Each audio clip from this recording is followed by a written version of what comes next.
to another Sunday Superversive live stream. I am your host, Benjamin Wheeler, the host of only the most insane podcasts you can imagine. It is the Incel Only Hyperborean podcast with myself, a man, Anthony Marquetta, who is a wonderful co host as always. The acceleration only continues with Caroline Furlong, who has promised us over Discord private messaging that she is also a man, keeping the long streak of never having it. How are you doing today, Caroline? Oh, how did the song go? Staying alive? Excellent. The spring. Fantastic. Ben, I feel like that whole monologue started going off the rails about halfway through. There have never been any rails, Anthony. There's never been any rails. I'm a heartbroken man. I have found a new paramour to obsess over. No one related and no one you know. It's just some random thing off the. Wait a minute. What am I supposed to be doing here? We are here to promote Carolyn Furlong's new books. She has two since the last time she has been on the show. The first one being Contact Angeles, which she will certainly talk to us about, as well as Guardian Cycle Volume 1 in Dreams and Other Stories. Uh, so both of them fantastic. Carolyn Furlong has been a longtime member of the Superversive movement. I do consider her a close ally with the things we do and the projects that we put out here. Excellent covers, excellent fiction. But Carolyn, why don't you take us away and talk about the book you came on to talk about, Contact Angeles. Contact Angeles is my latest novella, the latest release. It's a sci-fi mystery. It's been very well received. It actually just got its first 5-star rating recently. Nice. So can you give us? Oh, I'm sorry. Go. I wasn't sure if you were going to continue, so please keep going. It's set in a galaxy that has recently seen a war with a very anti-human species. The ship in the story is the Ossus, and she's on patrol. She also happens to be testing out a prototype sensor in her bow. And lo and behold, it's time to take the sensor off because it's collected all the data it needs, and it's only a prototype. And the guys who designed it forgot that maybe they should be a little bit more circumspect about how long it takes for this thing to disengage, and they should wait until it's back in dry dock. Or not dry dock, I should say back in dock. Because they're along the border with this very anti-human species. While they're finagling, I shouldn't say that, once the prototype is disengaged, there's an accident. One of the two crewmen who go outside to take it off is injured. And these strange creatures arrive. They're known as angelfish. And they're these strange creatures that were thought to be figments of early spacers' imaginations. However, they're very much real. The crew can see them. So the captain, who was privy to a first contact that went wrong and who had experience in that her father was part of the previous war, is very wary of these creatures. However, he's very eager to study them, so she agrees to let him take a few on board to give them some scans and all the rest of it. Long after this happens, someone shoots both the helmsman and the officer with him studying the angelfish. The other officer is killed, but the helmsman is put in critical condition, and now she has a killer on the loose, and the angelfish have broken containment. So now she has to find the murderer and the angelfish before all hell breaks loose. Because one first contact is tricky. Now it's doubly tricky. I like it. I like it. So, is this part of a larger universe, or is this a one-off? Alone. We lost your response for a moment there. No, it's a standalone novella. The Writers of the Future contest, and it won an honorable mention. I noted that in the what do they call it? Yes, the copyright section. Oh, nice. Congratulations on the honorable mention. Well, thank you very much. Even though it might. I'm sorry. Keep going. No, it's a fun story. I enjoyed writing it. It came out of there was a movie trailer that was playing incessantly several years back, and I kept watching it, and the premise just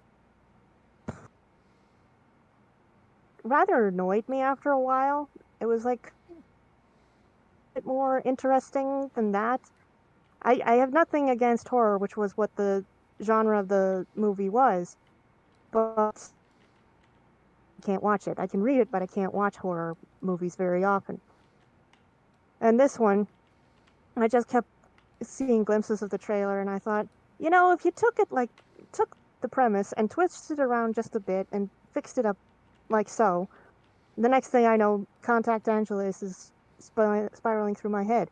Initially, it was supposed to be from the helmsman's position, POV, but that wasn't working. So I switched to the captain's, and everything fell into place. Nice. Yeah, we had this discussion with JD Cowan last week, and we just we came to a sort of general agreement that we need more of these standalone short form type works. The thing is that there was this shift in publishing where they're like, there's no market for them. The things that make money are super long, super intense, high fantasy when we're talking about genre fiction or, like hard sci-fi. But I think that was an artificial change. Like, the truth is that the market used to be built on these, like, short mass market paperback page turner type things, right?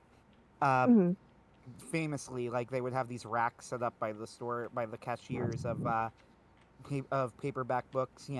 Even books that were in series were effectively like standalone books that were part of a series. The thing that I'm thinking of immediately is Tarzan, right? Like, each Tarzan novel, although technically part of the Tarzan series, is effectively a standalone novel, right?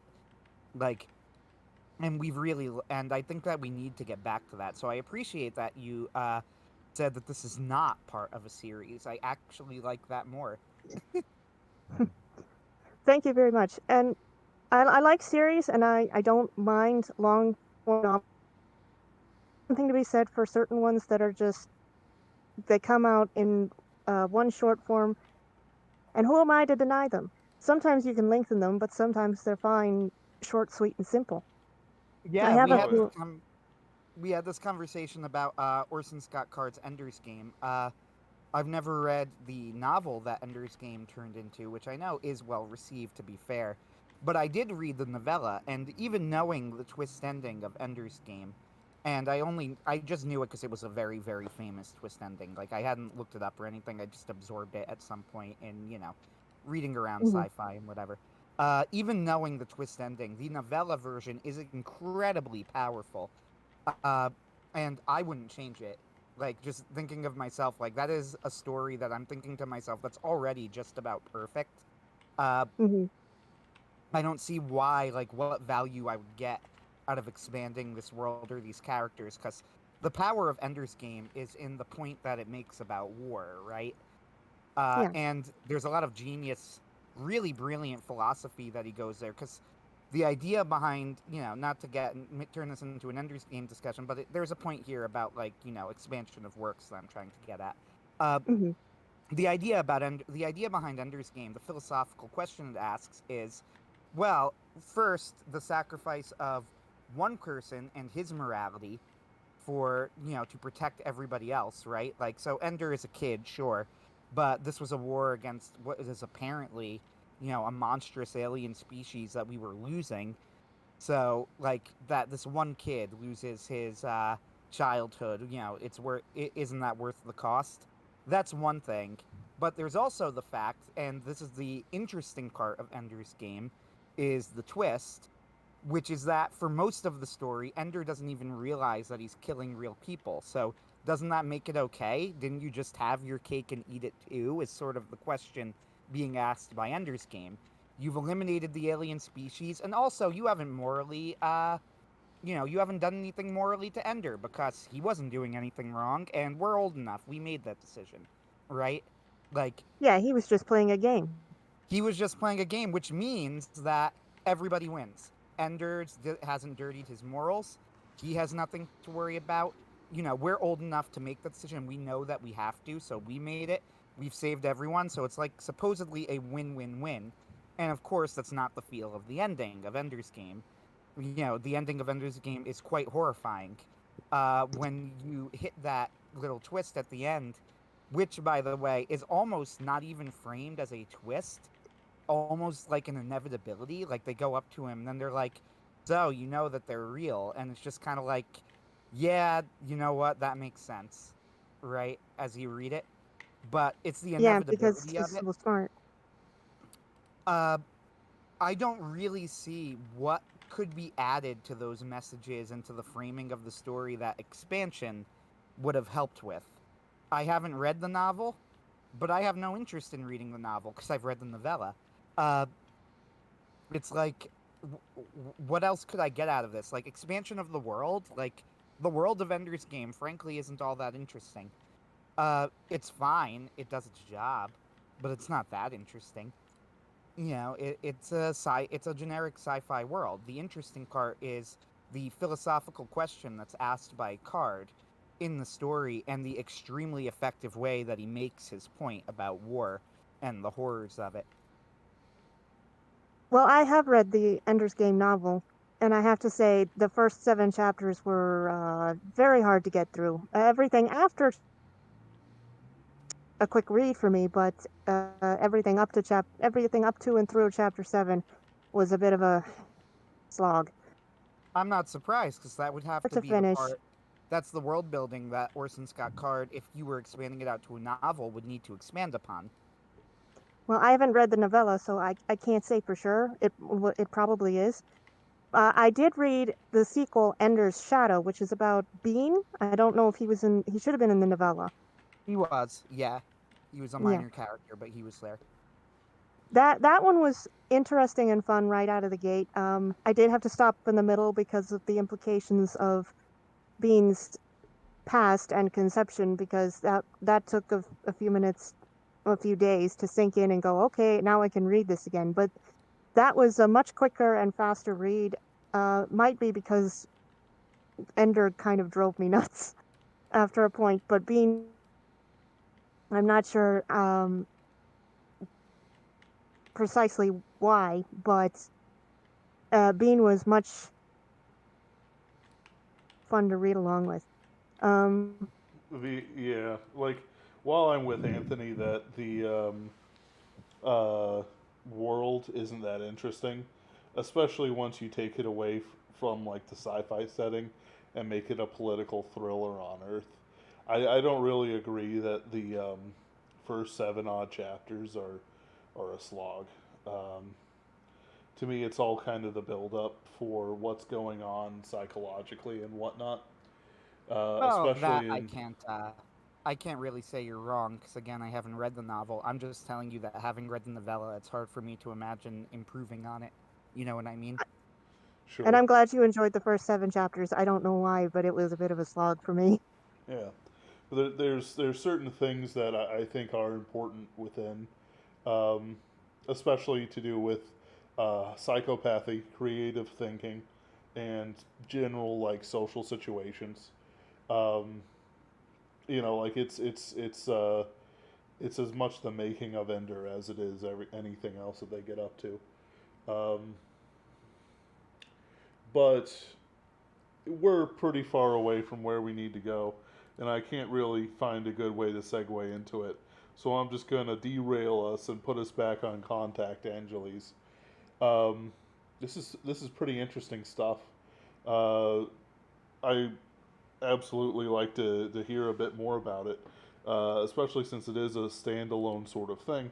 Um, you know, the standalone concept that we've been talking about the last couple weeks, and it's been on Twitter as well. You know, talking with that with Brian Niemeyer and others in Twitter threads. Um, it's pretty clear that people are absolutely finally willing to publicly admit fatigue with long running series. Now, I don't agree when people go, well, XYZ wasn't really that good. No, like there was criticism of Patrick Rothfuss in the Name of the Wind from its inception, from its publishing. But when it comes to other things, saying stuff like, "Well, Monster Hunter International wasn't really that good." No, dude, it was perfectly fine, and Larry owns a mountain. You don't just do that. Um, his books genuinely sell. I have watched him just glad hand people all day at events and at Dragon Con. Selling books and signing things very consistently. Yeah, Um, back in the olden days, I used to have these sorts of disputes with Jeffro, who would try and argue that Tolkien was never what was overrated, and he would continually lose his readership whenever he did this. Uh, and I remember like having a conversation with him, going like, "Dude, you gotta stop! Like nobody's buying this." and Well, I think sorry, go for it. no, I think long-running series have their place, and I think standalones have their place too. Standalones are a lot of fun in that you don't have to think about them after a point. One of the fun things about Contact Angeles is I don't have to think about. I have room in my head for all the other series and all the other stories I need to work on and want to work on. So Contact Angeles is something that I had fun writing, but I don't have to go back. Maybe someday I will, for anyone who's enjoyed the novella and would like to see more. I don't know, and I don't think I will say more in this universe, but I'm not closing the door or the window or anything on it, because I could very well turn around and decide someday, hey, this would work really well in that setting. So I'm not going to slam the door on it, but right now and for the foreseeable future, it's a standalone story. And if you want to see my work in a way that is confined, or not confined is the wrong word, but is complete and in and of itself, Contact Angeles is a good place to start, because the Guardian cycle is going to be a couple books longer, because the main story that runs as the through line it keeps growing. It was only supposed to be 2 parts, and it's gotten bigger. It's fun. And this is where standalones come in handy, is sometimes you get stuck on a series. I think it was Misha Burnett had a post on his that if you get stuck on a story, you can switch to another one. And that is something that a lot of people don't do anymore, is, oh, you've got to do this series, you've got to do it, you've got to push yourself through it. And to some degree, sometimes, yes, you do, but other times, if you get tired, or the story is not cooperating because your characters refuse to talk to you, then you need to take a break. Contact Angeles was a good break, although Amazon seemed to be having a gremlin of some kind. I had trouble getting the cover set up for a while there and doing some of the formatting. But it all turned out great, and I had a lot of fun with it. I'm really glad the book is doing so well. And it's in the 2-hour mysteries category. So one of the ways you can find it is if you put in, I think, hang on, I had it up. Oh, well. It was Alien First Contact. And First Contact is fun to play with in a lot of ways, because you've got this culture clash going on, and you've basically got two cultures or two sets of people, sometimes just two individuals trying to figure out how to work together. So in that respect, Contact Angelus was a lot of fun, because you've got this situation where the captain has this very bad experience with a previous first contact that went horribly, horribly wrong. She was not part of it. She was part of the cleanup. So she had to clean up the mess left from a first contact where the other side was not interested at all in any kind of... Oh, didn't make a mistake in contact. It made a mistake in that it didn't realize that and it didn't even notice the aliens were there. So that caused a lot of heartache and horror, and she had to be part of the cleanup. So now she's got something similar going on her own ship. So at the same time she's trying to figure out the mystery, she's dealing with all these horrible traumas in the back of her head and wondering, oh crap, am I going to deal with all of this? Am I going to lose these people? Because her battleship, the Ossus is a battleship. It's got 1,000, I might be misremembering it, but it's 1,000 personnel on board her ship. 1,000 souls. She's got all of that, and if she makes one wrong move, they're either dead, maimed, or all wishing they were dead. Good stuff. Usually people don't put the work in for that kind of effort. Multiple times I've read these stories, and it's like, oh well, it's just there, and then they act recklessly the next minute, and it's like, what about those 1,000 souls, Captain? Yeah, the captain, Elizabeth Goodwin, is not going to act recklessly. She is scared and she has a lot to deal with, but she knows very well that she cannot afford to be reckless or to step out of line. She has to weigh everything, be careful, and take a leap of faith eventually, because the problem isn't just what could go wrong from the other side, because as they say, the enemy gets a vote. She has to make sure she doesn't just react due to emotion. She has to react in a calm way as best she can. Yep. Good it reminds me of someone described The Martian as competency porn, and they were saying that it's if you want to read a story about people who are making smart, competent decisions at every point of the story, this is the book for you. Well, if it's competency that you want, Elizabeth Goodwin definitely has it. Yeah, it's funny that that's become a thing like that. I do think that's one of the things that made The Martian such a big hit, and I was a fan of the book and the movie. I liked it quite a bit. So there's something about the way that modern stories are written that is very, very dumb. Like a really, really good contrast here is the original Jurassic Park. I mean, with Jurassic World. Specifically, not even any of the terrible sequels to Jurassic World, just Jurassic World, which is like probably a 6 of 10 movie at best, maybe a 5 of 10. Yeah, it has its moments, I guess. But like, the characters in the movie are doing things that are really dumb and make no sense all the time. Whereas if you watch Jurassic Park, everybody in it is smart, and they're making smart decisions, and they're doing smart things throughout the story. You know, and the people who don't do smart things are immediately punished for it as well. So there's just something about, like, the competency isn't just in the characters, it's also in the writing, is I guess what I'm trying to get at here. Yeah, the smartest person in Jurassic World, the smartest character was Chris Pratt. The rest of it, I basically sat through that movie because not playing goofy space pirate. This is Chris Pratt being a smart, capable...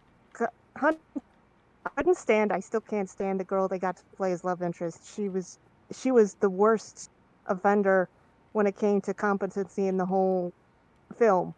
The boys, after a point, I think the younger one, it's been a while, I can't remember. I think the younger one was somewhat smarter than his older brother. And why is it the older brother got the shiv from the writers? I don't understand. Yeah, it was just not a good movie at all. No, he was the best part of it. I liked the dinosaur, the fight at the end of the movie. Mm-hmm. To be honest, like I saw a review of it. I think it was a Nostalgia Critic who we've discussed on the show before, and we put him in like the C tier of critics. So he's like not great, but I don't think terrible, though he sometimes has a bad reputation. But in the conversation that, in the review, I mean that he gave about the movie, he basically said like, yeah, this is not a very good movie. He goes, and then he describes the end of the movie, and then he just like is and then it just shows him staring at the screen, and he goes, I'm so mad. I want to not care about a sequel, but the end of this movie is so good that I have to care, even though the movie was terrible. And that's sort of how I felt about it. Yeah. Like, it was not good, but then the ending fight with the T-Rex and the I-Rex and the giant whale thing that eats them at the end is so cool. It it doesn't, but it almost makes you forget the rest of the movie. But I really brought it up to contrast with the original Jurassic Park, because the original Jurassic Park is different in a few ways, which is first, and what literally every sequel to this movie has forgotten from the very beginning up until the modern movies. The original Jurassic Park was a horror movie. It was shot, framed, directed as a horror movie. Everything about it. It was a slasher movie where the slashers were velociraptors. Like, this is very clear in the movie, and you'll see people even nowadays when they discuss it, they will talk about it and say it's a horror movie.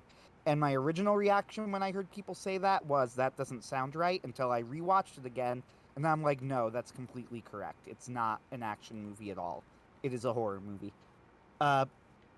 So there's that, but there's also the fact that just everybody in the movie is constantly making smart decisions, right? Like, even going back to the owner of Jurassic Park, the old man, what's his name? Hammond, I think. Even Hammond, you know, his catchphrase in the movie is spare no expense, spare no expense. And Dr. Malcolm tells him, like, oh, this is going to go badly and whatever, which is great and all, but it's Hammond who is like, he is not an idiot. He isn't just, you know, cutting corners here. He spared no expense in creating Jurassic World. The security system is actually good. He has good reason to believe that things aren't going to go wrong. He's not an idiot. You could contrast this with Jurassic World, where the fact that things went as bad as they did is entirely the fault of human error. Like, it was completely able to be anticipated, and somehow nobody did. Yeah, it's like, you've got to be kidding me. From the outset, the only one who makes any sense from a perspective of competency is Chris Pratt, and that is kind of something I was going perhaps subconsciously with Contact Angeles, because I got so fed up with, you know, people, the first Contact stories where you've got two groups and somebody says, usually it's somebody pulling the trigger, and that's what starts the fight. I think Star Trek Discovery has Michael, whatever her name is. They're in diplomatic talks with a group of Klingons, and she has some kind of, she pulls the trigger on the Klingons, and it's like, well, great, that's just perfect. Are you stupid? Pardon me. Yeah. But they always go for the somebody's trigger happy. No, nobody at a meeting like this is going to be trigger happy. Right now, the movie that drops into mind, I can't remember what it. I think it might be She Wore a Yellow. No, not that one. It's Fort Apache. That's it. Fort Apache with just movie Shirley Temple was in, and they try to, toward the end, they try to negotiate with them.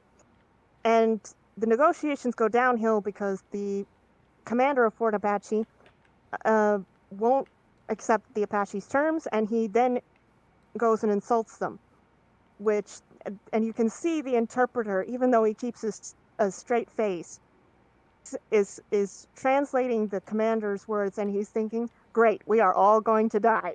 Thank you so much, you moron. John Wayne keeps Shirley Temple's beau, who is her actual first husband in real life, from being part of the massacre, and he himself survives. But yeah, her beau's father dies in the whole thing. So that was a competent picture of how, not a first contact, but how two different cultures would meet and try to hammer things out. It doesn't go downhill because somebody shoots. Downhill because the commander of Fort Apache was a moron, and he insulted them, and at the same time he wouldn't take the deal. Now the deal, I can't remember. It's been too long since I see it. I don't remember what was wrong with the deal. The fact that the commander was an airhead is what shot it all to rags. They could have avoided it if he'd been smarter. So what you have in Contact Angeles is, and I keep pronouncing it that way, I keep reverting to the Latin, you have a captain who's got plenty of trauma from a previous experience, plenty of experience as a captain. She's not a greenhorn at the job. And because it mentions later that she's been in fire to watch her people die. That's one of the aspects that was actually most fun to write about Contact Angeles, is she acts in a very motherly capacity, or thinks of herself in a rather motherly capacity to her crew. So you've got some mama bear there too. But she knows very well that her main jobs are bring the ship home and the crew. And if you have to lose one, the crew is preferable to keep. But she's not going to go in half-cocked. She's doing her best to think around the problem and do everything she can to keep it right. And I'm going to stop talking, or I might broach some spoilers. Yeah, it reminds me of a scene I saw in MASH. I don't watch MASH, right? Like, it's on TV every now and then. I've seen maybe 1, maybe 2 episodes, but this episode stuck with me because I remember thinking, actually, this was pretty good. And it was apparently from like an earlier season of MASH because Frank Burns was in it. I don't know how much you know about the show, if you watch it or know anything about it, but MASH is a story about Korean War hospital unit, MASH unit, and this episode was about them going to negotiate with the Koreans over a transfer of prisoners. And Hawkeye and Trapper John, I think Trapper, it doesn't matter, and Frank were going to go to the negotiation. And part of this agreement was that nobody would bring a weapon. But Frank is getting scared, and Hot Lips, who is a nurse and who is Frank's lover in the show, for people who don't know, Hot Lips convinces Frank to bring a small gun with him because, like, you can't trust those Koreans type thing. So they go to the meeting, and Frank panics and reaches for his gun for whatever reason. I think he just sees the Korean, makes a quick movement or something. And the Korean gets angry and goes like, what's that? What's he doing? He has a weapon? He's like, the deal is off. And Hawkeye, like, talks him down and says, like, you can't let these kids die because one of our men was an idiot. He goes, all right, fine. He goes, you take out your weapon, drop it in front of you. And Frank pulls it out. And then the Korean looks at him and he bursts out laughing and goes, what the hell is that? He's like, what is that, a pea shooter? He's like, that's not a gun. He's like, okay, I feel better now. You can put it down. It was a pretty good scene, pretty funny scene. This whole thing just reminded me of that because it was exactly what was going on there, right? Like, there was the difference is that Frank is, in the context of MASH, actually an idiot. It's an established character trait of his, as well as a consummate coward. And the cooler heads actually did prevail. It was a well-written, well-acted scene. Yeah, I haven't seen MASH, but that sounds like a pretty good scene, yeah. It was entertaining. I don't watch MASH. I did read Tom Simon's series on it. Mm-hmm. Tom Simon, if you don't know, on his website, bondwine.com, has an excellent series of essays on MASH, where he goes through like the creation and the structure and writing of the show, and then how it ended up eventually falling apart. So I know more about MASH than probably the average millennial, but I have watched a total of like 1 or 2 episodes or something, and that's the only one that I remember. But it was pretty funny. But yeah, I'm glad that your story is starting to get a little bit more play. I went on Amazon, you got your 5-star rating on there. The one that I had read more recently, and I mentioned this to you before, full disclosure, I am looking at my Kindle right now, 53% of the way through the book, but that actually means that I'm on the second to last story because the second to last story is very long. Uh, the Guardian Cycle, Volume 1, in Dreams and Other Stories, which in your introduction you say that the original connection between all the stories was nothing but feminine intuition, but you posit the idea that perhaps the connection could be said to be family. Yeah, because the more I looked at the stories, I'd written several already. Death Shadow was published in, let me double check here. Yeah, the 2020 summer issue of Cursova, sorry.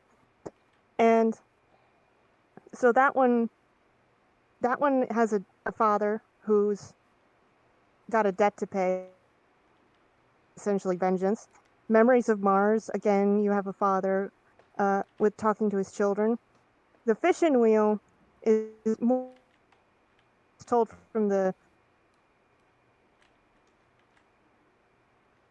point of view of a father who never names himself. Bull Roar, of course, is about a father making a last stand and remembering his young son, who he's not going to watch grow up from this side of eternity. In Dreams was fun. In Dreams was a lot of fun to write.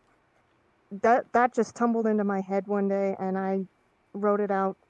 It ended up being 8 chapters, and it's another thing that could have been a standalone novella. But when I conceived the plan to put out anthologies, I thought this would be a perfect vehicle for it. And again, that one is from a family perspective, and mothers. And the final one is a grieving father who finds himself with he's lost his own son in the war, and an enemy soldier, an escapee from a nearby prison, has shown up on his doorstep. Will he take revenge, or will he take him in? Taking him in carries a heck of a lot more risk. But I don't know, how far are you in Dreams by this point, the titular story? I'm started chapter 3. I'm like 3 pages into chapter 3. Oh, cool. Yeah, so I'm definitely like, I'm rest assured I'm reading through the anthology and enjoying it quite a bit. Of the stories so far, the one that stood out the most to me, well, a couple things. First, Bull Roar. I wanted to ask, was that inspired by the Zoids? That's what it made me think of immediately. I'm like, this reminds me of Zoids. Oh yeah, that was definitely inspired by Zoids, and it had been playing around in my head for a while, but I couldn't quite figure out how to do it. Again, this comes back to standalone and series, because I knew I wanted it to be a standalone, and initially it was not going to be a bull mech that would be the hero of the story. I don't think I was even going to do it from the position of the mech. Excuse me. But the more I thought about it, it kept playing around in the back of my head, and that's something that happens when I write. Is I'm usually writing or dealing with one thing, and at the same time my brain is playing with an idea in the back. Sometimes I don't even know it's doing that. But this one, I kept poking at it because I wanted to have the anthology to be not too thick, but not too thin. I wanted you to get as much bang for your buck as you could. And bull, it took a while. When I finally decided I wanted it to be a bull, out of the blue, I remembered the word bull roar, and I think I remembered it in the context of bull roarer took from the Lord of the Rings. Yeah, and I was like, wait, that's a great name. I could totally use that. Is there an actual thing that is called a bull roarer? And it turns out there is. It'll take me a minute to find it, but it's an instrument from Africa. And my connection's being a bit slow. Here it is. A bull roarer. It's a musical instrument and device historically used for communicating over great distances, and it's typically found in the ones I'm looking at right now on the Wikipedia page.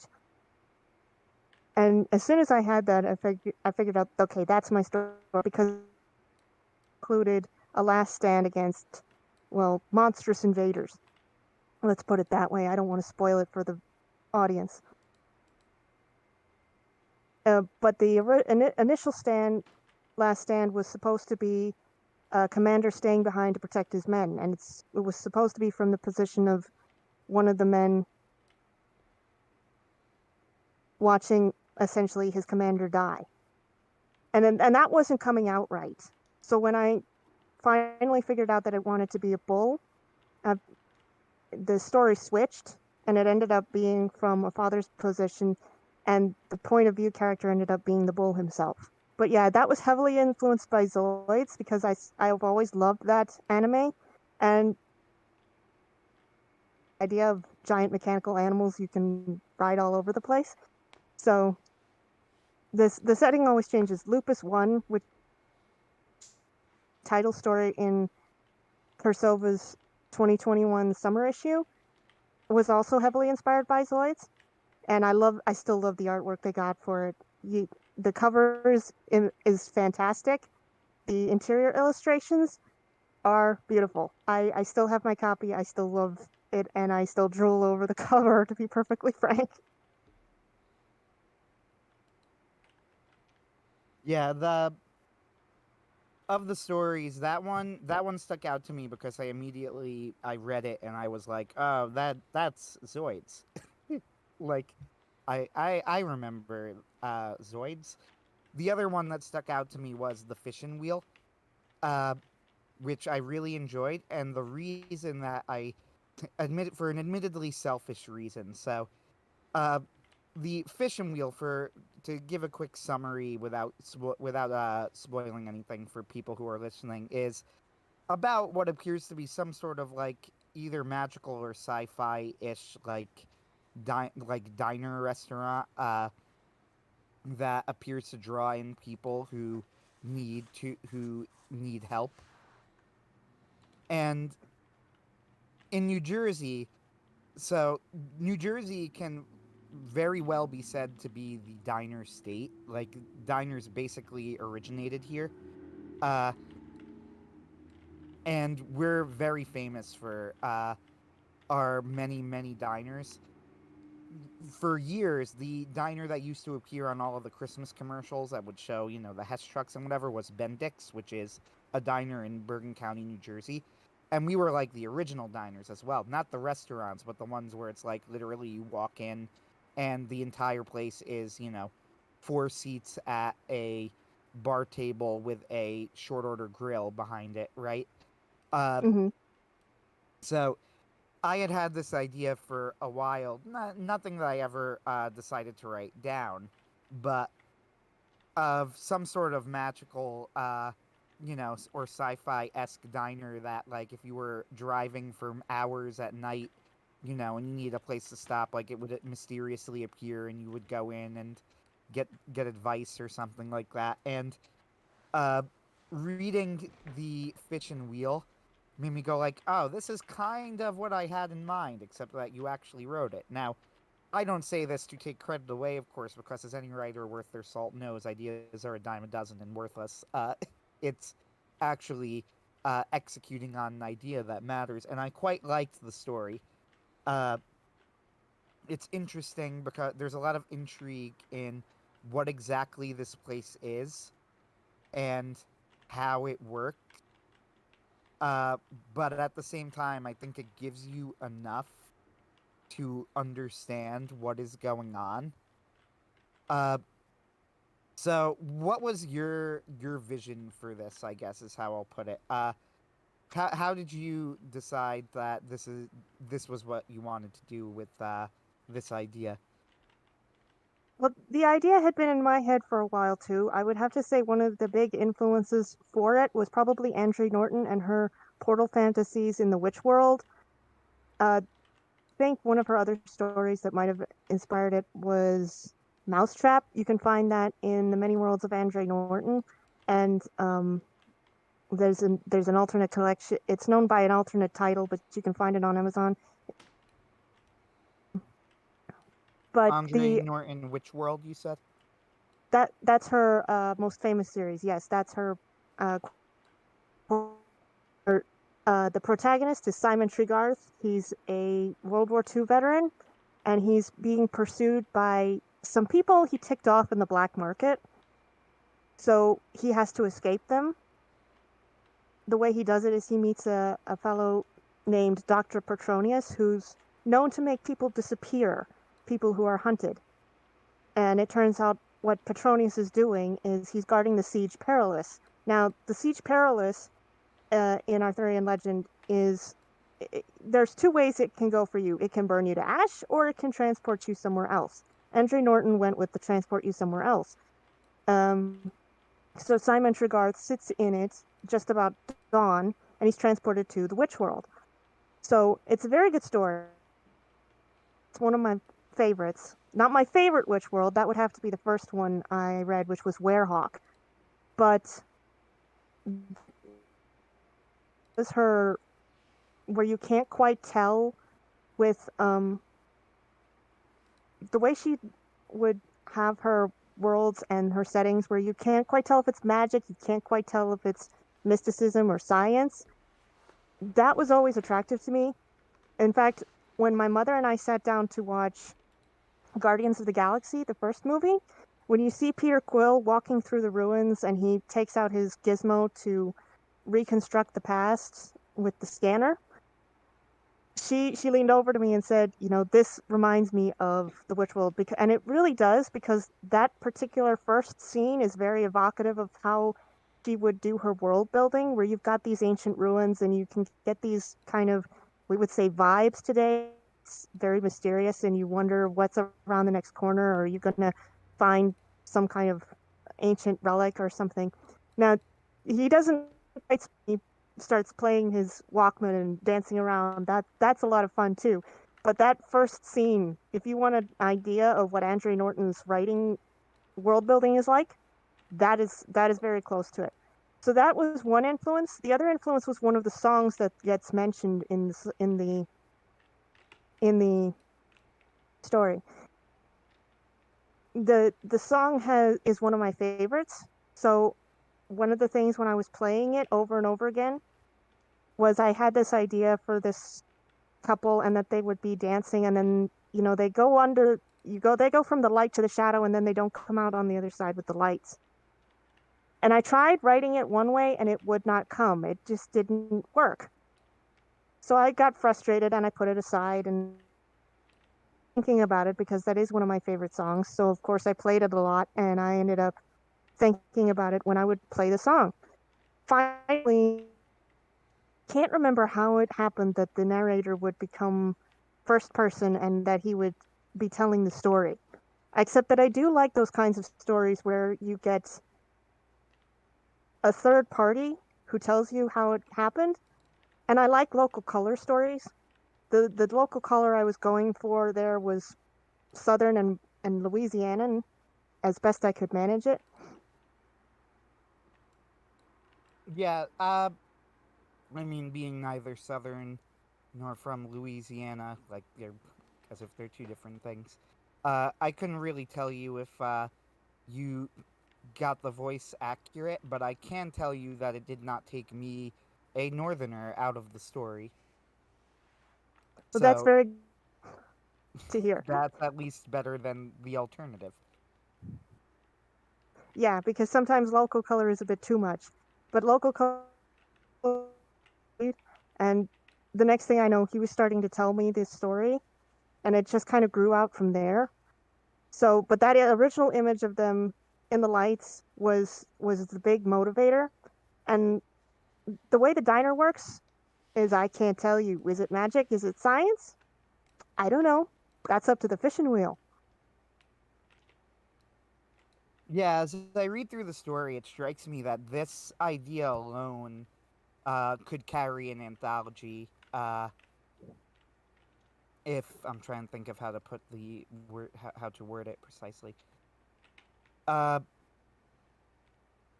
it could carry an anthology on just on its own of people arriving at the fishing wheel and having their problems resolved or not resolved. What's interesting to me though is, and this is admittedly interesting to me, it would not be interesting to anyone else because it's specific to my own experience and the idea that I had, are the places where you went in a different direction than I would have gone in my story. I don't say different as in, oh, I wouldn't have done that. Like, I mean different, like, I had a similar idea, but I was thinking of it in a slightly different way. So, for example, you had the one character of Gracie in the story, and I won't reveal exactly what happens to her, but she gets a job at the fishing wheel.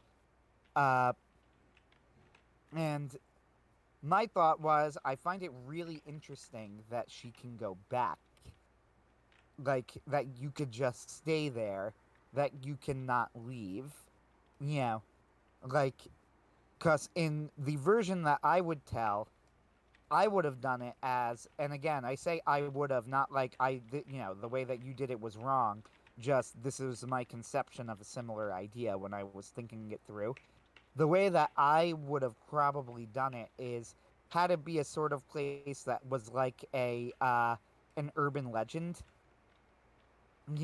of the mysterious diner that if you're driving for hours and hours on the interstate and your eyes glazed over, it'll pop up when you need it, but nobody can ever find it. Yeah. Yeah, And you have. I'm sorry, there is yelling in the background here. Let me mute for a moment while you fill in with entertaining and witty banter. I will proceed the to bark like a seal and flap my flippers. Great crowd pleaser. well the thing is, Anthony, your idea sounds very much like the Twilight Zone, and my idea is it's a good idea. If you ever write it down, definitely treat it as an anthology of different people finding this place when they need it, but not when they actually go looking for it. Because the idea mostly for the fishing wheel is that it's one of those old places that gets lost in certain cities or certain places. Mm-hmm. That's another influence from Andrea Norton, where she would have these locations that were not quite rich in power, but very nexus of fairy, you would call them in older times. You would call them nexus of fairy, where you could slip in the cracks between other worlds or between the past and between somewhere else. And the fishing wheel is something that's kind of local, so that the actually go there can keep going and going and going, and it gives them new heart for the rest of their days, as it were. You know what's But interesting as we have this conversation? I'm seeing a sort of difference here between northern and southern conceptions of a similar idea as well. And I wonder if there's something to that because I'm thinking of a diner as what it means in New Jersey classically. Now, in the modern day, diners have just sort of evolved into family restaurants, and I think that that's fine as far as it goes. But, like, classically, what a diner was originally for was truckers. Truckers who were driving on the interstate for hours and who needed to stop for a cup of coffee and a bite to eat at night. And this is what it would turn into, where, like, this is why Christmas commercials would feature Bendick's Diner, because Hess became famous for its Christmas truck commercials, right? And Bendick's is a very, very classic looking diner in that sense. So my thought of that was sci-fying that up a little bit, of like a thing that's there when you need it, right? Mm-hmm. But not necessarily when you're looking for it, and then turning it into giving it a bit of a sci-fi or fantasy-esque, like you said, or a Twilight Zone-esque, definitely twist. But you're looking at it from the very southern perspective of a similar, of a sort of place that's real in the southern consciousness, but with a fantasy sci-fi-esque twist of, that local place that is a refuge, a kind of home away from home, where everybody knows your name and everybody is comfortable with each other. And now that place is given that little bit of a fantasy sci-fi twist. It's a bit of a difference in the region of how a similar concept is looked at. That's kind of fascinating. Yeah, and we would probably call those today bars more than we would call them diners. The older term might have been tavern, but yeah, in this. Sorry, you go first, Ben. There's thinking about that sort of thing, since I work at a bar that is very, very close to the soul of the area, Soulard. There's always the place where the new people come and go. And then there's the area that is almost always filled with the regulars. And I instinctively know if regulars are around without having to actually see them or greet them. And of course, I always greet them and see them to their cars and such. Um, since I do live in St. Louis. And there's a different spirit to it than I've been in some places, because I've traveled all across the U.S. I know the different feels of different places. And I think part of what Anthony's describing is partially because the North is very business oriented. There's not as much warmth in the sense of personal interaction as there is in the South. Yep. The spirit of the North has and always will be in commerce, in a sort of rough, waspy kind of sense. Whereas the South, which also does have its commerce, the cotton trade was not in nearly so much danger as people like to say during the Civil War. It's not about that in the same way, like business for business's sake. There's. Yeah, it's more. Go for it. It's more family oriented, in that you've got this family here, and of course they know each other, and then they know this family, and then they know that family, and they know the other family. So, and that's kind of, I think, where In Dreams came from, and one of the reasons why the stories all started gravitating toward each other and toward the theme of family. And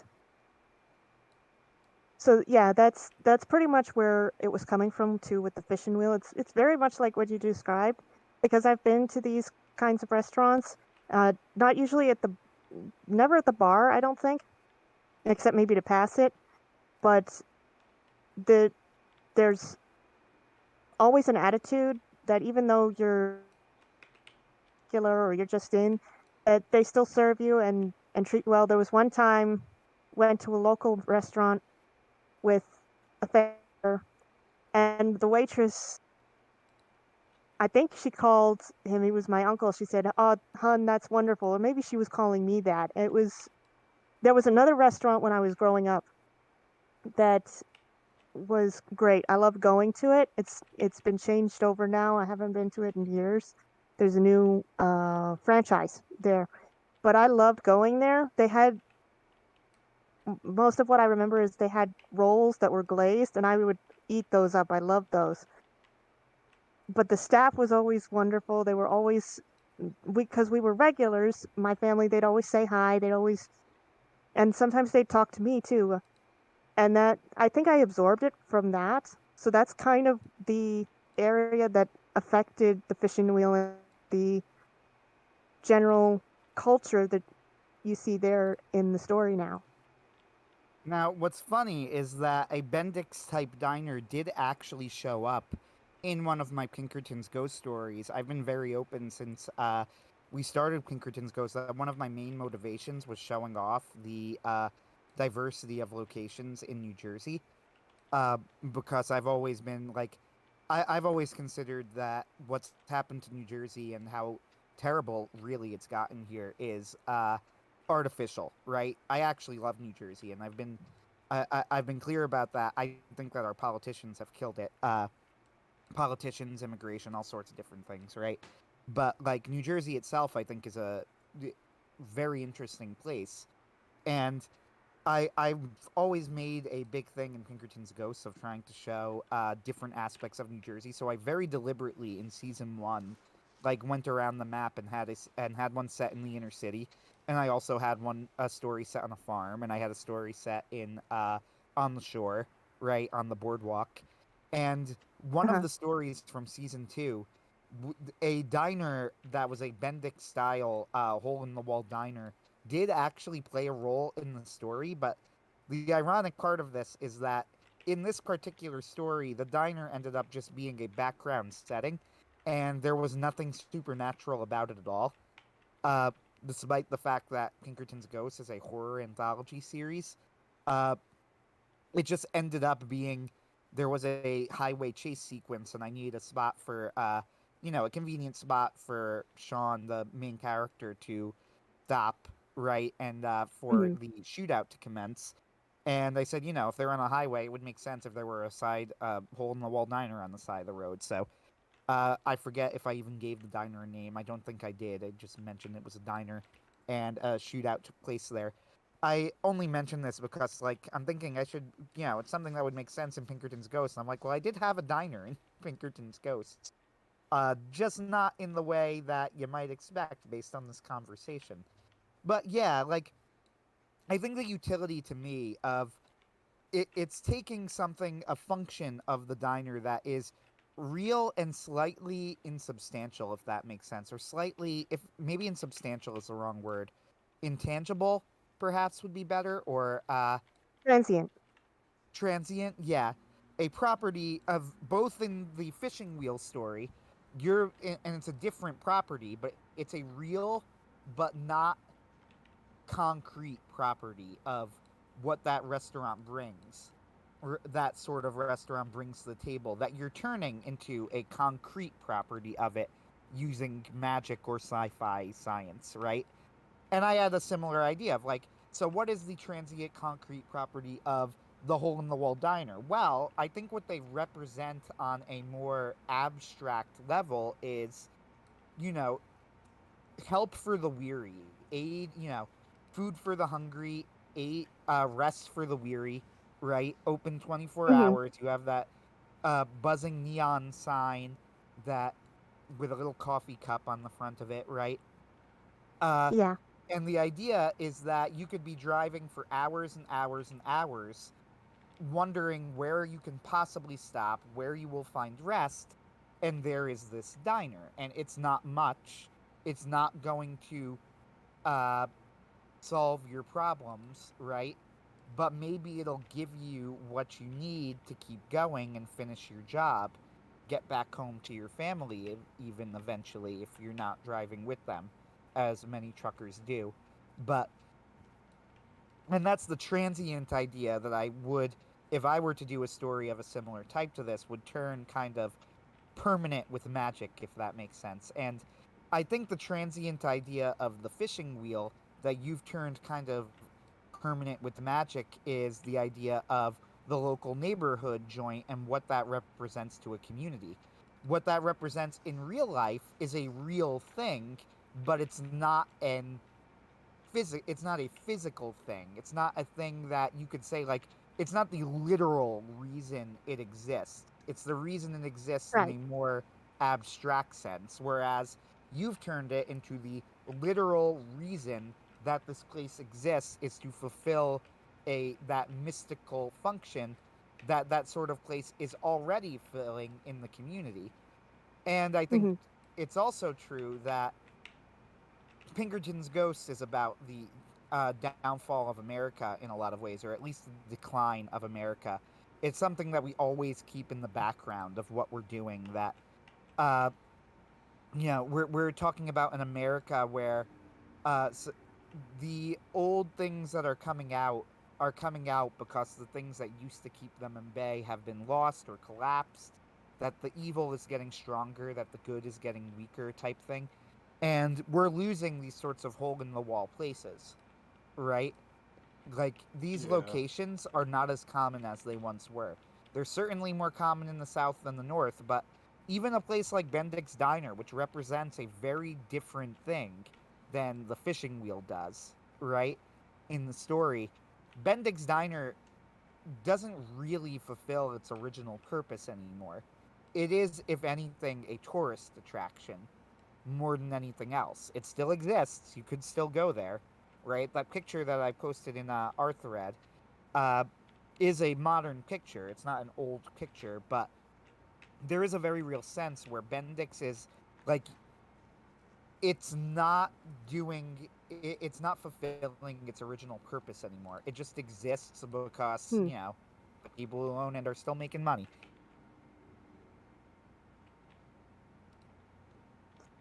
It's a bit of a ramble on my part, but the point that I was trying to get at by saying this is I do think that there's something about your story as well that's like, there's a little bit of the ideal here, right? Like, you wish that there were places like this that existed.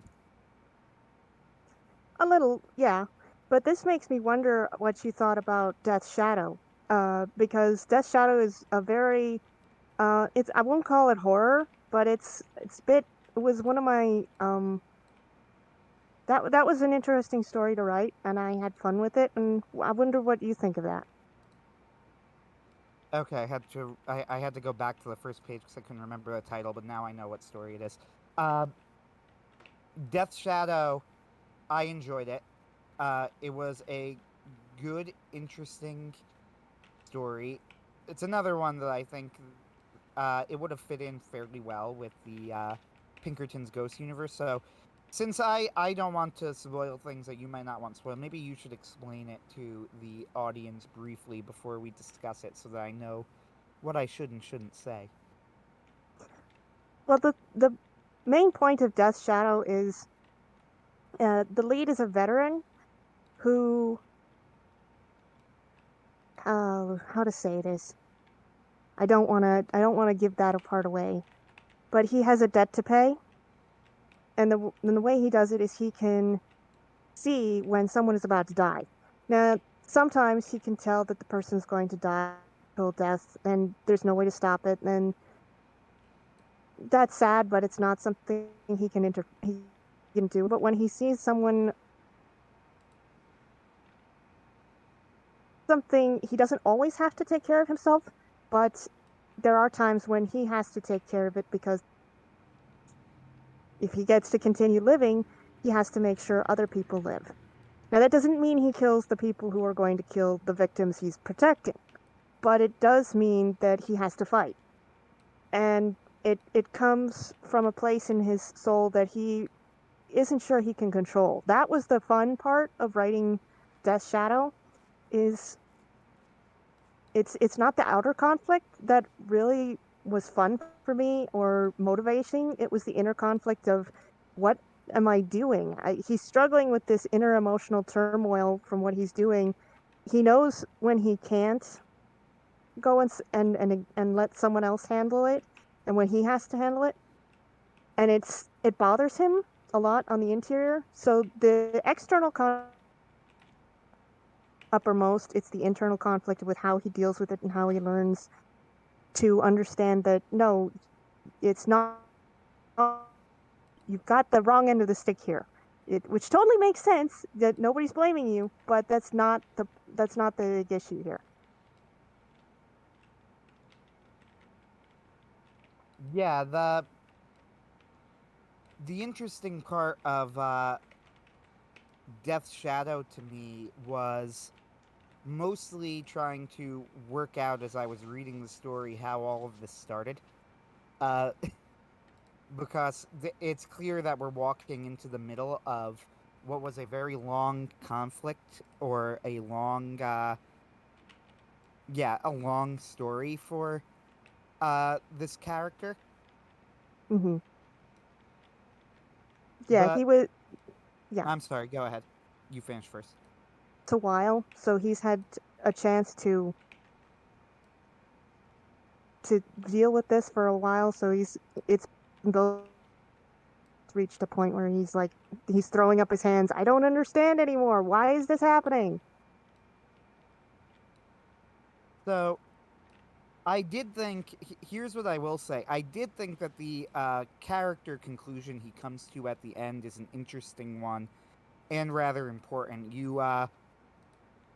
I think I could say this because it doesn't really spoil any plot points, but you come up with a distinction between righteous anger and wrath and the difference between the two. Now, that's definitely an idea that's important to me and to Ben for that matter, and even to Ken in our Pinkerton's Ghost Stories.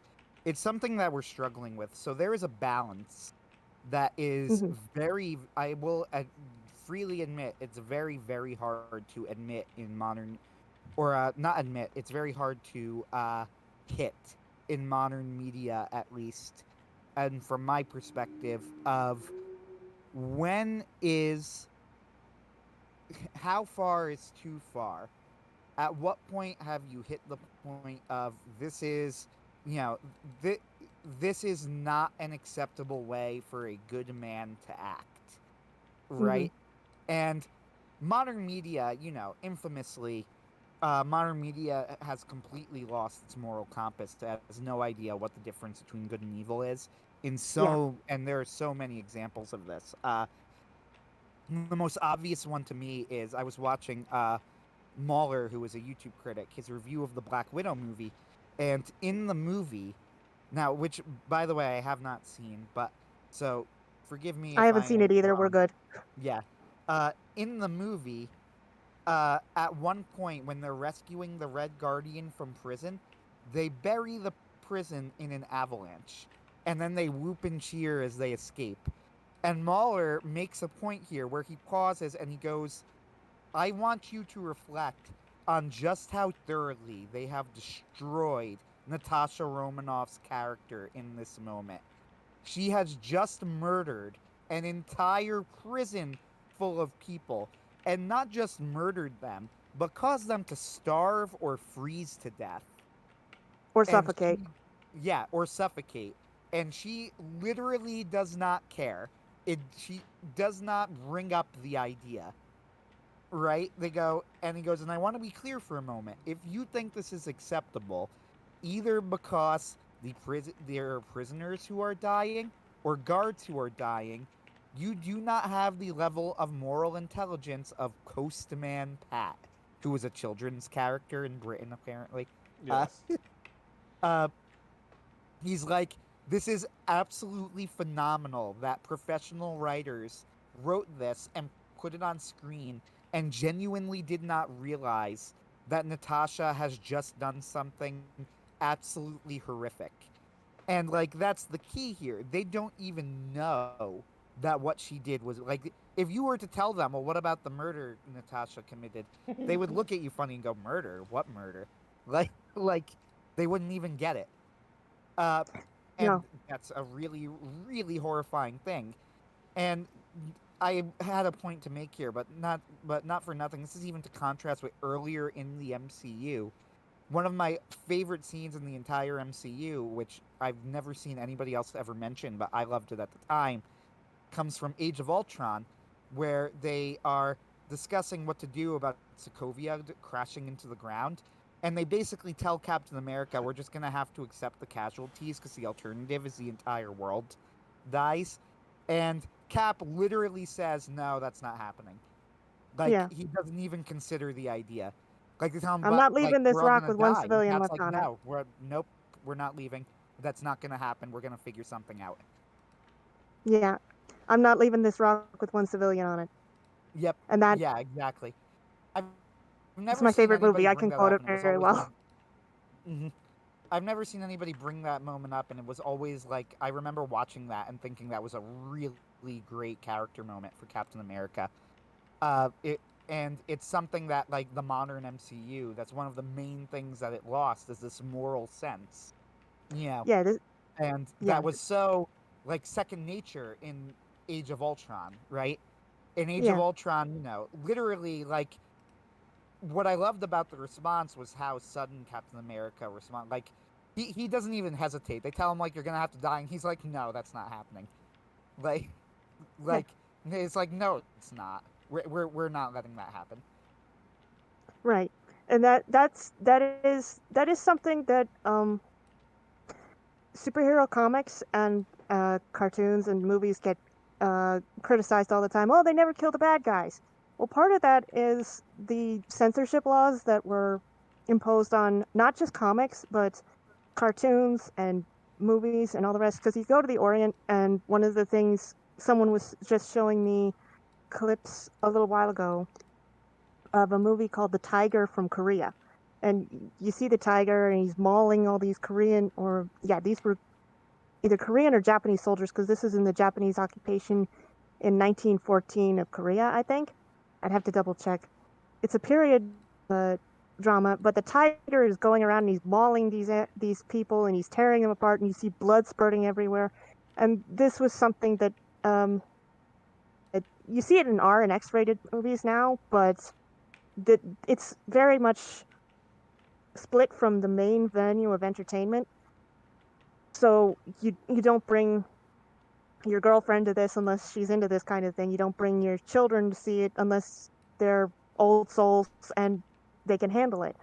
But the thing is too, what people forget is that we have a history of vigilantism in the country.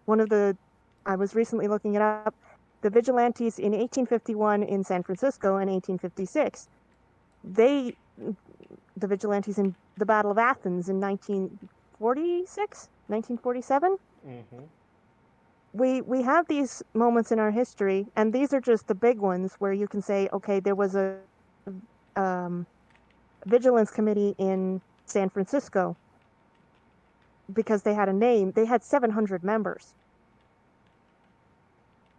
Yep. These were all merchants who went to clean the place up. So we have a history of, okay, the authorities aren't doing anything to clean this up. We will. But that also comes with the balance. You have to make sure you're actually in the right and that you've actually got the right guy.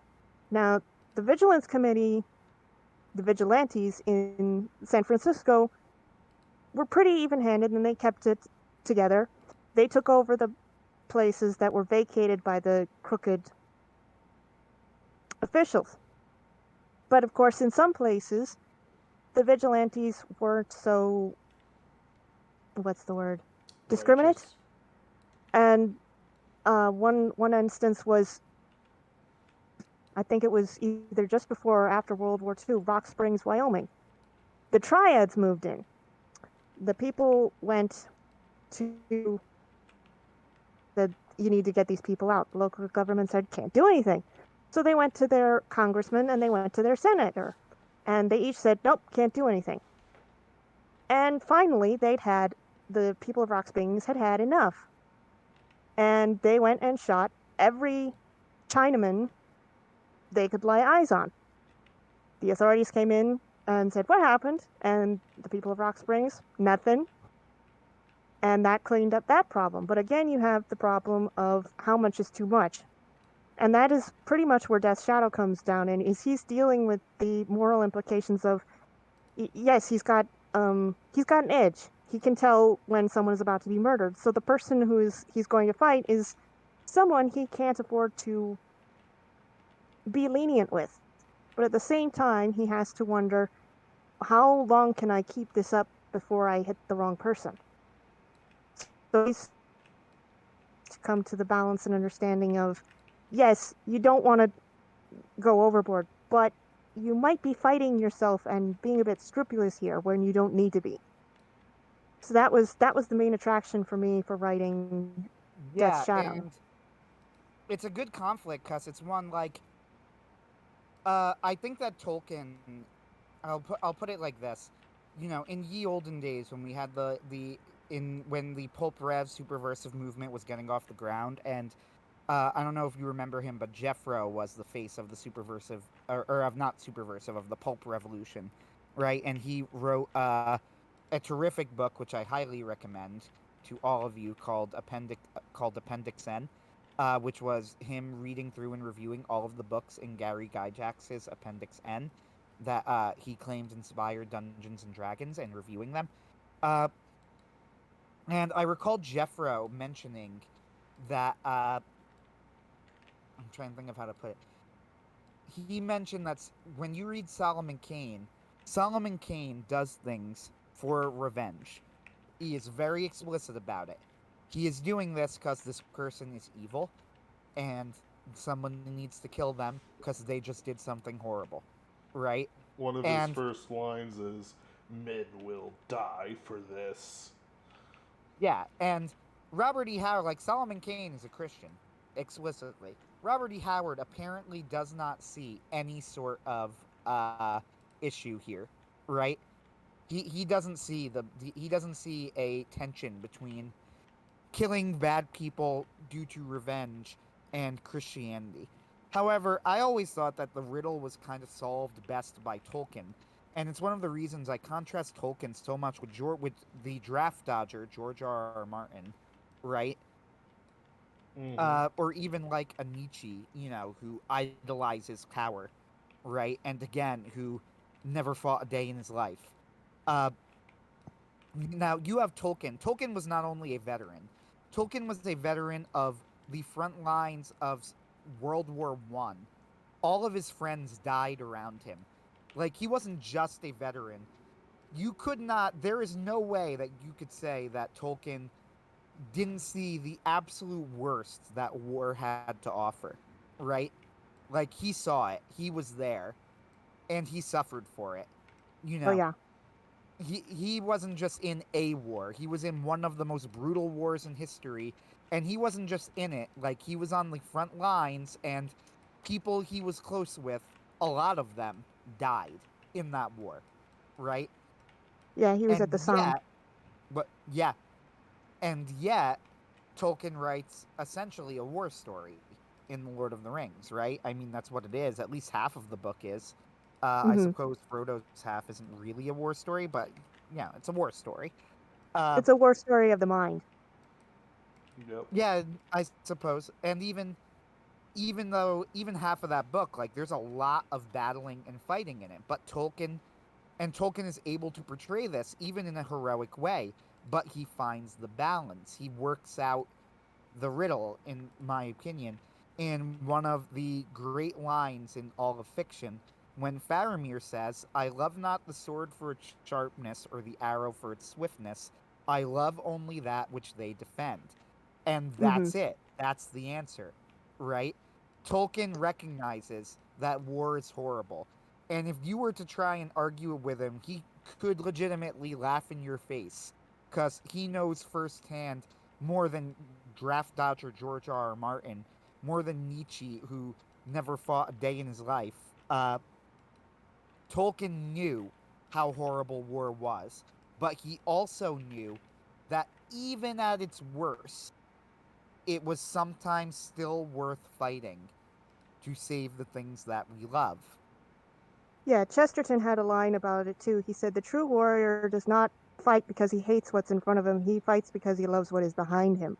And that's where the protagonist, Matt, of Death's Shadow is struggling, because he's not sure why he's fighting. He feels anger and he mistakes it for hatred. So most of his interior battle is, hatred is not something we're supposed to, as Christians, to hate others. We are told to love our enemies. And that's a matter of the will, not a matter of feeling. You don't have to like your enemy, but you have to be willing to extend your hand to him when he's hanging by his fingernails, and offer to take him up. That's one of the things in The Lion Guard 2, which, it's a flawed movie, but the final scene where she offers Zira her paw is still a very powerful scene, and they cut some of it because they thought it was too morbid for a children's movie, or they were afraid the censors would get it because, of course, the censors are everywhere. This is The Lion King 2, Simba's Pride. Oh, yeah, I know that where film. the line they cut is Kiara says, "Zira, give me your paw, I'll help you." And you can see the compassion and the actual care she has for Zira. The line Zira speaks says never and let's go of the cliff. See, they cut that out because they were movie. But that's still, even with the cut scene, and I wish they hadn't cut it, it's still a very powerful one if you're looking at Kiara and how she's trying and putting her heart into it. She doesn't have to like Zira. Zira swipes up at her, and you can see Kiara's face after that is, "Oh, come on!" But that's one good scene for it. Another scene that's very similar is, again, Guardians of the Galaxy. You have Gamora reaching for Nebula. She says, "Help us fight Ronan. You know he's crazy." And again, what Nebula does is very similar to what Zira does. Is she cuts her hand off and she says, "I know you're both crazy." Essentially, she says no. Now, she doesn't say never, which is how you get the redemption story for Nebula later. But it's the same idea. Is you still have to offer your hand. This is what happens with Frodo and Gollum. And pleads to spare him. By rights, if you were to take the ultimate black and white view, they should just kill Gollum and get it over with. He's one of the crimes that he's listed as doing on his way through Mirkwood is he would crawl into woodsmen's cottages looking for cradles. He would kill and eat babies.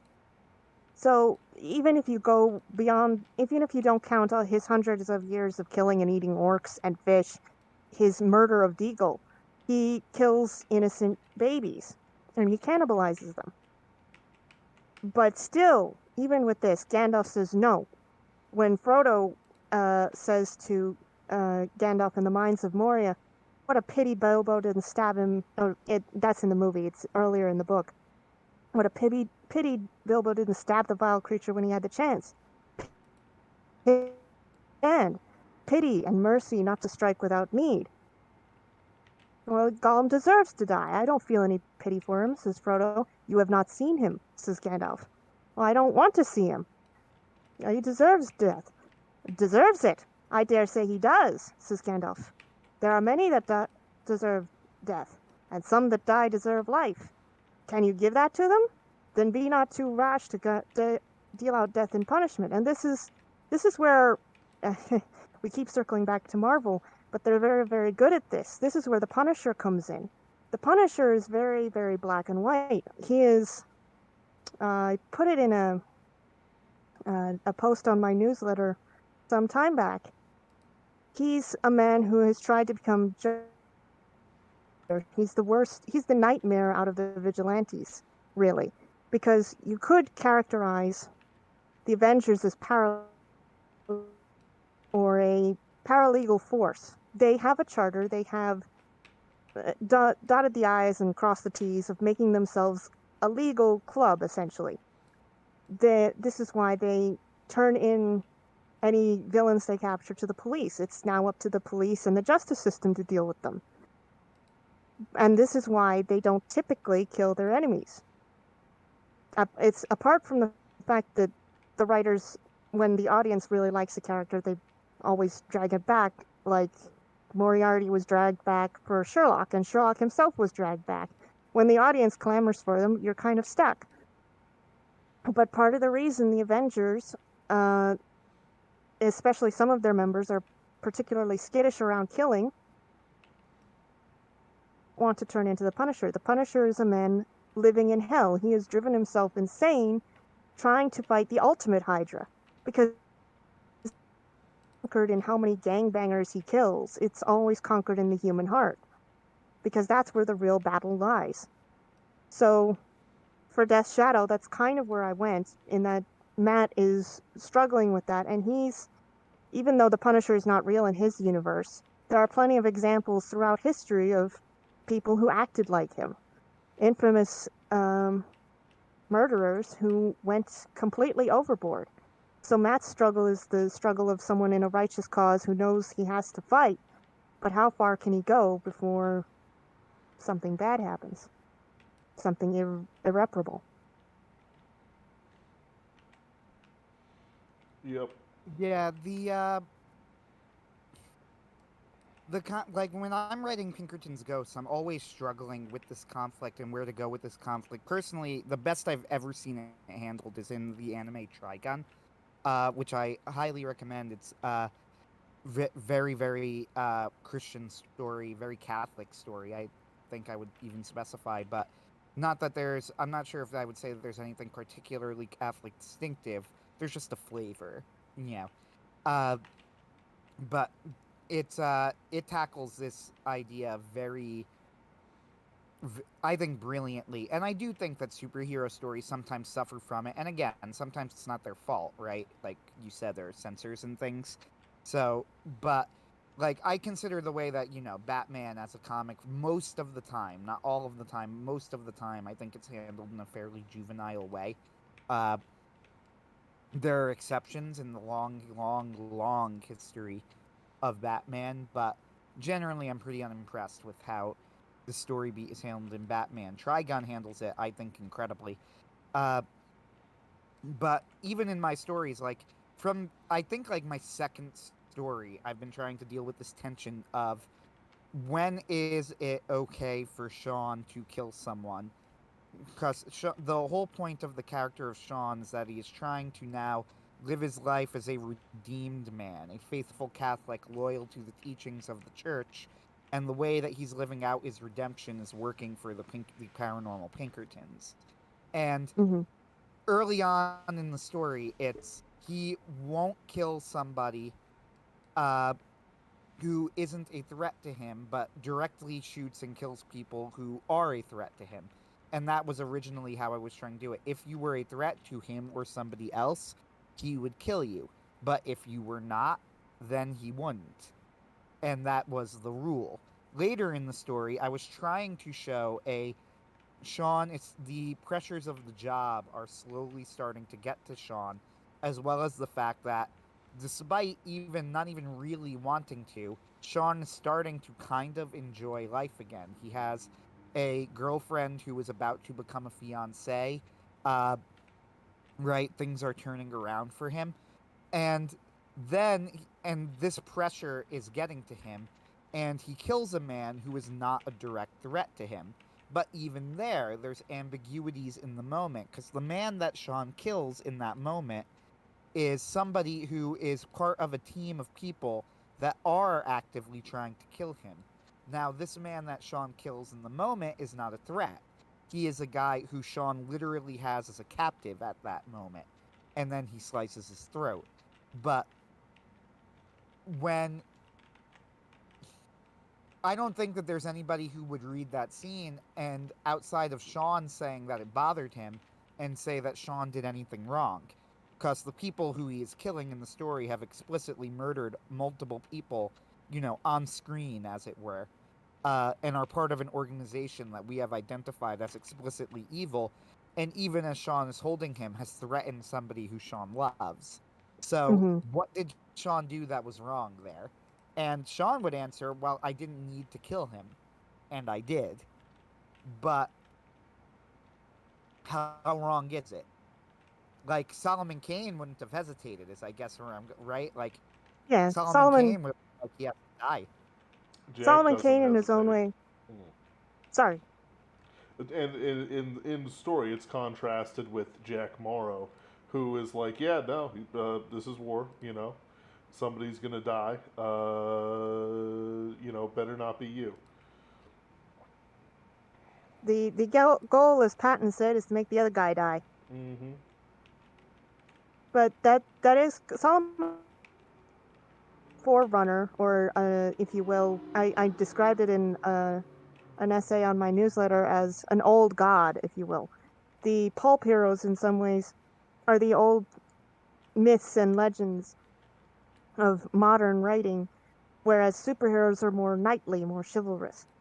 Now, that doesn't mean the knights didn't kill anybody. Lancelot was very, very good at it. But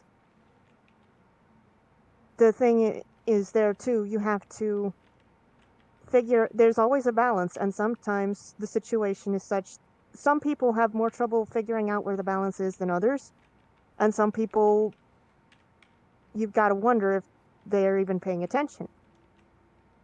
And that's the thing that a lot of soldiers who've seen combat have to deal with, and that's something a lot of police officers who've been in very bad situations, they've always got to be ready to they do try and game things out, to realize, okay, this, if this, then that.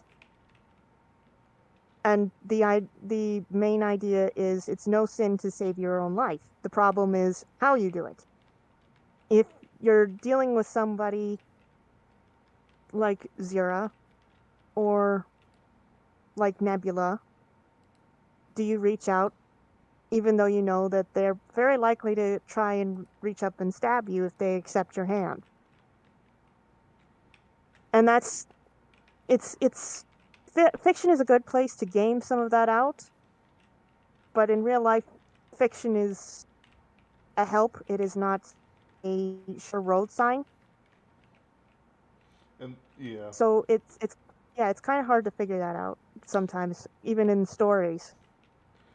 And there's things. And even if you can figure it out, even if you can say that yes, this is right, it had to be done, that doesn't mean your character's not going to carry it with them. They always carry, and it's going to be a line later in the actual Guardian story, the Guardian cycle. You always carry your dead with you. Soldiers who come back from the front, police who come back from their beat, you never forget, and you never stop running through, could I have done this better? Is there a way? Maybe I didn't have to. Was I wrong? And sometimes, of course, it's so cut and dry that there's no haunting. There's people who have come back from war and never had a nightmare. Who come back from war who do have nightmares. And sometimes the nightmares aren't about the people they killed, it's about the people they watched die next to them. It's their fellow soldiers, their fellow police officers. And even then they keep running through their heads, what if I'd done this, he might still be alive. What if I'd done that, she might not have been shot. There's a very good anthology called Can't Go Home Again by Cedar Sanderson and other writers that deals with this, and I highly recommend it for anybody who wants to get in the mindset of soldiers and police officers, because even when you know that it was a good shot, that you protected somebody, you're always wondering about the people you lose. Carlos Hathcock, the sniper with the most kills in U.S. history, only missed once. He was shooting at a North Vietnamese, and his sight was off, so he missed. And he said that when the sniper looked back at him, he got a good look. And he always said, I always wondered, who did he kill after I missed him? Yeah, it's in real life when you're judging the morality of actions in incredibly tense and difficult situations, we need to be very careful. I don't think that that's a license to avoid the topic entirely, but grace needs to be shown, right? Like, yeah, this is where, discussions of Vietnam and like things like the My Lai massacre and whatever get really tricky, because it's very, very easy for people to begin talking past each other in such subjects. Mm-hmm. And plus, there's no such thing as a clean war. Like, show me a war without war crimes, and I'll happily join whatever religion you want me to. It doesn't exist. It doesn't happen. There are always horrible things that happen in war, and there's always horrible things that happen in the spiritual war that we all, of course, have to, by necessity, fight in. It's not enough for us to just be like passive observers and give moral arguments for something that we won't ever experience. But I don't even mean like Tolkien and World War One. I just mean in the day to day of our lives. Uh, part of the growth of the Pinkerton's Ghost characters, which they will have to go through, because I am a good writer and I am a good editor, is finding the boundary for them. Each character is going to have their arc in that. Each character will have to face what it means. Like ultimately, Jack Morrow cannot stop killing things, people, elves. Like it's like if he stops, he dies. His enemies are too fearsome. His they won't stop. They are perfectly willing to lose even valuable people to him, just for the chance of killing him. It's not a cost benefit analysis for evil. Satan never counts the costs of sending souls to hell, and neither should his chief servants. The the the thing that we face in our day to day is how much is a villain is the other side. We look at these people, these stormtroopers, for social justice and drag queen story hour, or which if you haven't noticed isn't really talked about anymore. And other things like that. And I recognize that these are people who will, without question, sexually assault children if they can get away with it. There's no question, there's no doubt. Many of the people involved are, in fact, sexual predators of different stripes. But at the same time, there's no call for violence, yet. There's still enough law in the land that vigilantism doesn't work. In many places, in times when vigilantism was very strong, there was no strong law in the land. Even if there was quote unquote a government, that was mostly like, hey, you paying your taxes? Yeah, you own this land. That's it. You know. Oh no, we got wiped out by Indians. Better inform Washington. Or the nearest fort or whatever. Even in cities, there was much less law in them than what we have now in a fundamentally more Christian society. Uh, so you have these things and look at it. You have to make a choice. What is it worth to fight and die over something? What is it worth to lose my morality over something? Nowadays, people don't have the willpower to handle removing temptation from themselves. Do you think they can handle the moral choice um, of an actual good or bad evil thing? That's why all the villains seem to destroy themselves. There's no censorship. There's no nothing to. There's no one standing over their shoulder saying, "Oh, they can't die here." Well, no, they have to destroy themselves because the people writing these stories do not understand moral prerogatives, do not understand that the Bond villain, who, even if he has never murdered somebody with his own hands, has ordered the deaths of many, and is threatening the world with a laser. And let's not look at his sweatshops either. Um, remember the suicide nets in Chinese iPhone factories? They're still there. They're still around. They're still buying iPhones. And I know that there's not much difference between me and my Android and someone else's iPhone.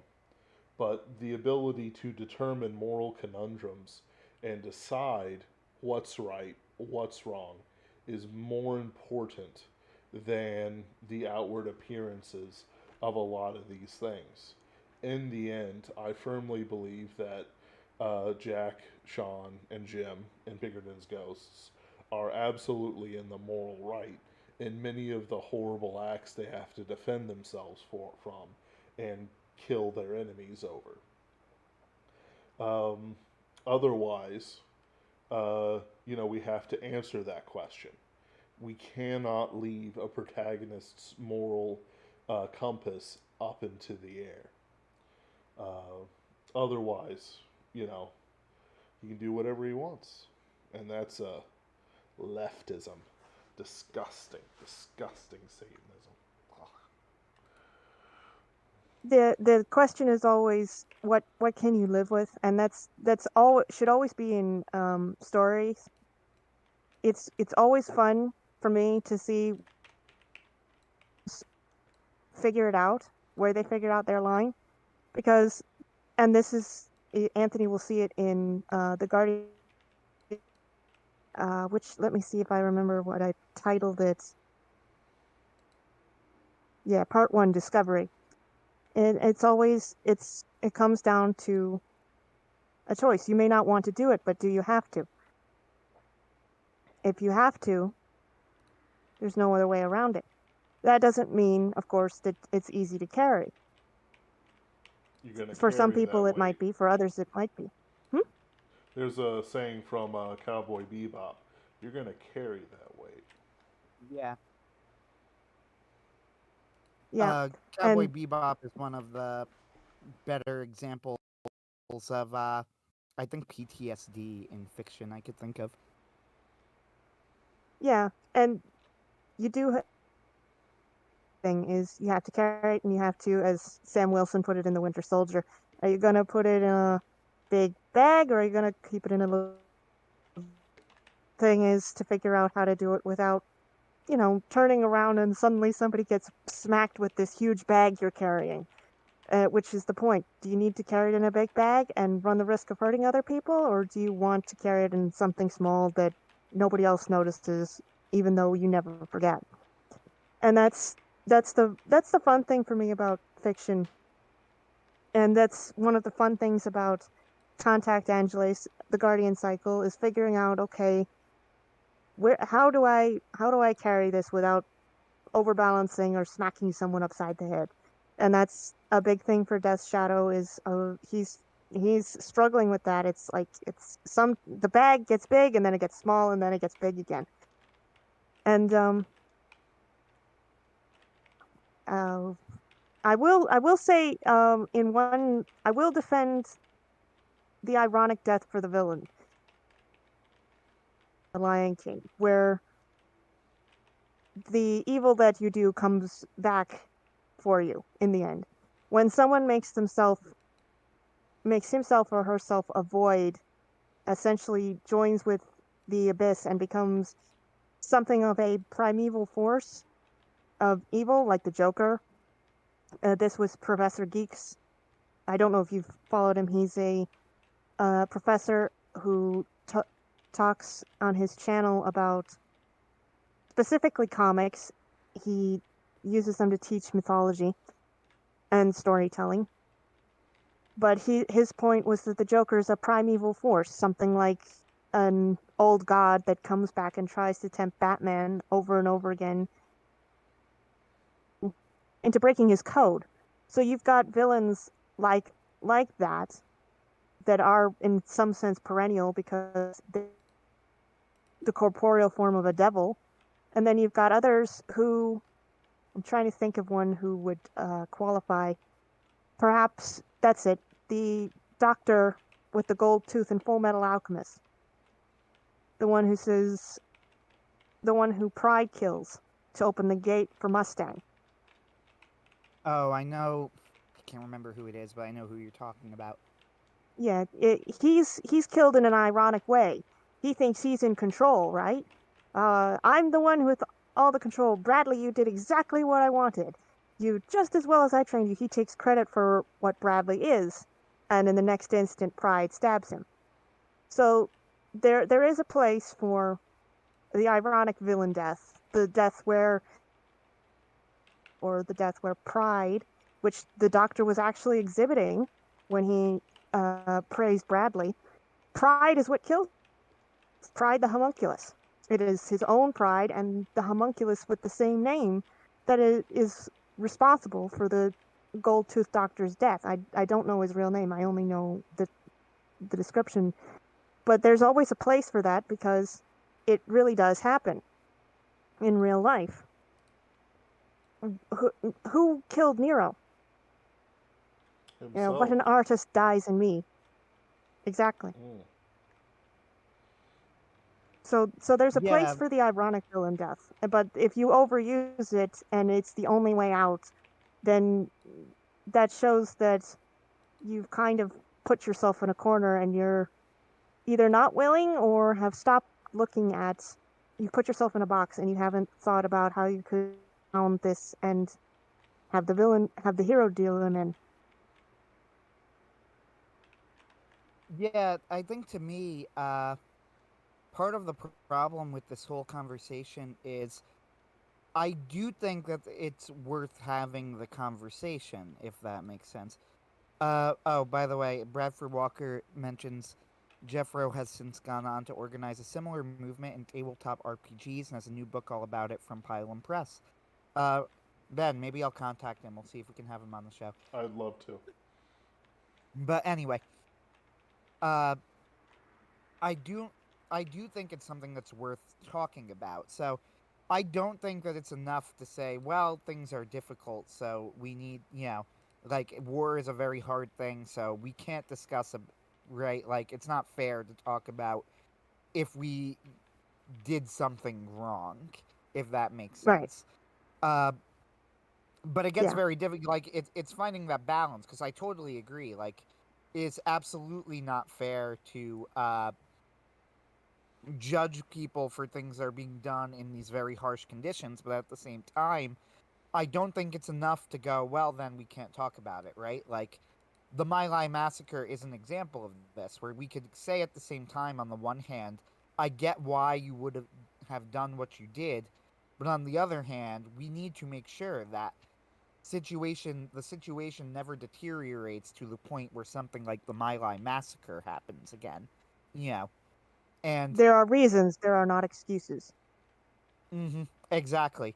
And that's also true in Pinkerton's Ghost, where Sean killing the Special Forces agent is something that bothers Sean at this moment. And the whole point of what's being planned for the character is that he's undergoing at the moment a very subtle type of moral degradation because he's in these extremely high stress environments dealing with despicable people. And it's starting to warp his idea of what is and isn't acceptable behavior, even subtly. And he's fighting back against it as much as he can. But, people can only fight so far, right? The problem that I have, a broadly speaking problem, is, like, where is the line? Because there is a line. Part of the point of Jack Morrow is that Jack Morrow is a man who everybody in Pinkerton's Ghost, who everybody respects, right? He is somebody who is kind of a hero to the Pinkertons, at least, and to people who know about him. Like, they consider him a good man. Sean, certainly, like, his thought is, like, well, Jack is a heroic person, right? Mm-hmm. But the flip side of this is that in story, Jack is somebody who has severe and serious issues. Having severe and serious issues doesn't make him necessarily a bad person, but you need to see, like, it's very hard to, I guess, to get across to the reader, like, here is a moment where Jack is crossing a line, right? And that's kind of where I'm trying to get with Sean. Like, Sean says, the reason that I am not okay with killing this man in this moment is that he was a captive and I cut his neck, right? Nobody is going to mourn that I did this, and nobody is going to put me in jail for it, even if they knew about what happened. But the fact of the matter is, I did not have to kill him, and I did, right? And that makes it a murder, at least in some sense of the word. And it's something that Jack doesn't understand. And I think the fact that Jack doesn't understand it does mean that there's something about Jack that's been broken. On the flip side, Sean is eventually going to get to a point where his moral sense has to be more and more dulled. And I do think that there comes a point where it's like you're doing this for the wrong reasons, and it's like the conflict of your story. When is it righteous Mm-hmm. anger and when is it wrath? When is it, I don't think that separating it into revenge being wrong is necessarily the right thing to do, because I don't think revenge is always wrong. But I think that Retribution giving isn't into wrong. wrath is. What was that? Retribution is not the same as revenge. There is a difference, but uh, retribution is something done to make retribute what was taken Well, in it a manner of depends. I'm it's going to get very, complicated. very, yeah, very It's very technical. complicated. When you talk about Aquinas, Yeah, he talks about an acceptable type of revenge, and he's probably yeah, referring to what we would call, in this context, retribution.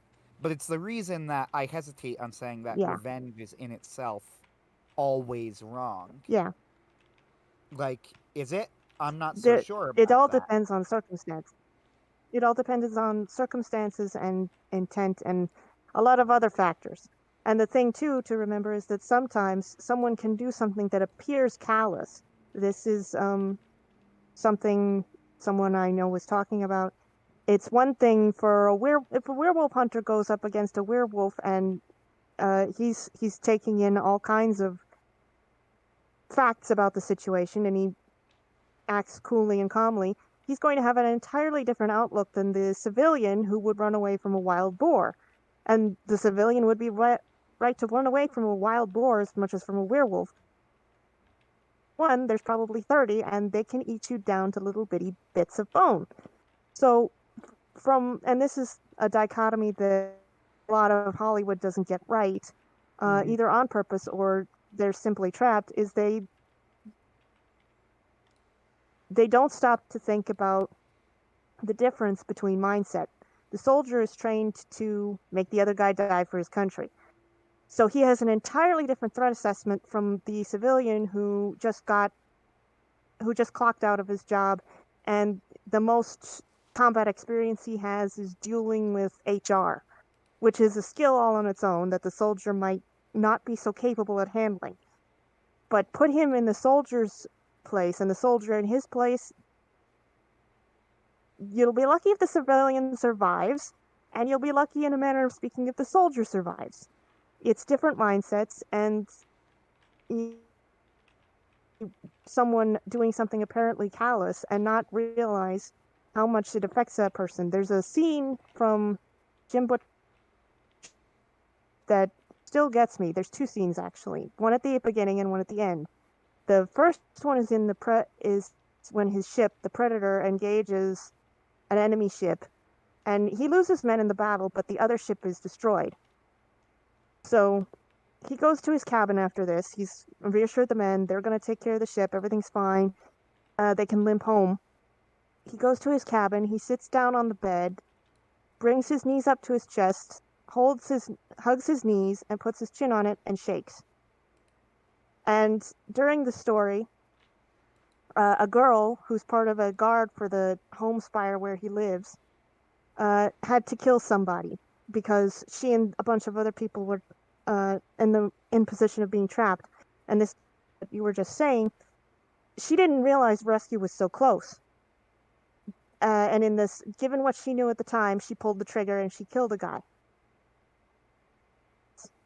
And she goes to see the captain at the end and asks his advice about it.